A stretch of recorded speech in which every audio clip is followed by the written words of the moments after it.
नमस्कार दोस्तों, ये हमारी प्लेलिस्ट का चौथा वीडियो है।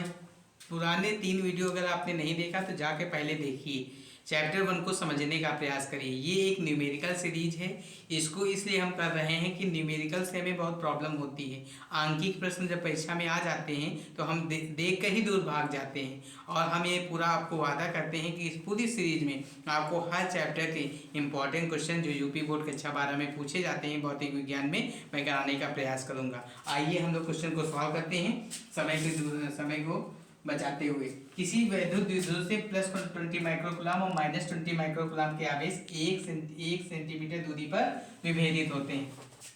तो Q1 का मान हमें कितना दिया है? +20 माइक्रोकुलाम दिया है। तो माइक्रोकुलाम को मीटर में बदलने के लिए 20 × 10⁻⁻6 कुलाम करना पड़ेगा। अब यहाँ से Q2 का मान कितना दिया है? -20 माइक्रोकुलाम दिया है। तो -20 × 10⁻6 कुलाम दिया होगा।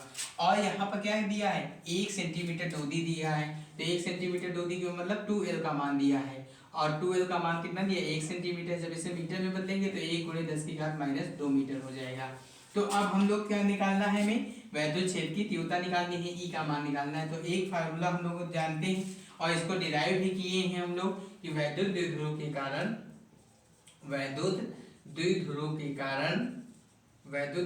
के कारण अच्छी स्थिति पर वैद्युत क्षेत्र की तीव्रता, वैद्युत द्विध्रुव के कारण अच्छी स्थिति पर वैद्युत क्षेत्र की तीव्रता का फार्मूला हम लोग क्या जानते हैं? ये हम लोग जानते हैं कि E होता है 1/4πε0 2p/r³। ये हमारा फार्मूला होता है। अब ये P क्या है दोस्तों?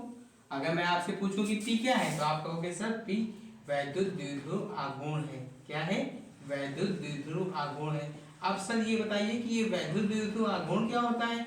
तो हमने आपको पहले भी बताया है कि वैद्युत द्विध्रुव आघूर्ण जो होता है 2 आवेशों में एक आवेश होता है तथा बीच की दूरी 2L लेते हैं। और हमने ये भी बताया है कि 2 आवेशों में एक आवेश तथा बीच की दूरी के गुणनफल को हम क्या कहते हैं? वैद्युत द्विध्रुव आघूर्ण कहते हैं। अब सबसे इंपॉर्टेंट बात यह है कि इसमें बीच की दूरी L ना लेके क्या ली जाती है? 2L ली जाती है। तो Q का मान यहाँ कितना है? अब हम वैल्यू यहाँ पर पुट करेंगे तो 20 × 10⁻6 और यहाँ पर 2L की जगह हम लोग लिखेंगे 1 × 10⁻²। तो यहाँ से अगर हम लोग सॉल्व करेंगे तो यहाँ से आएगा 20 × 10⁻8 और इसका मात्रक क्या होगा? आवेश का मात्रक क्या होगा? Coulomb metre. तो इसका मात्रक क्या आ गया? Coulomb metre. इतनी बात आपको समझ में आई? आ गई। अब हमें क्या निकालना है? वैद्युत क्षेत्र की तीव्रता निकालनी है। और हमें क्या दिया है? 1 मीटर दूर है, मतलब R का मान भी दे दिया 1 मीटर। कितना दे दिया है? 1 मीटर। तो अब हम इस वाला फार्मूला लगाएंगे। E = 1/4πε0 2p/r³ लगाएंगे। अब 1/4πε0 का मान कितना होता है? 9 × 10⁹ और 2p। तो 2 अब p की जगह हम लोग क्या पुट करेंगे? 20 × 10⁻8 और r³ की जगह 1 का होल पावर क्यूब पुट कर देंगे। तो यहाँ से ध्यान से देखेंगे कितना आएगा? 9 दूनी 18, 18 दूना 36।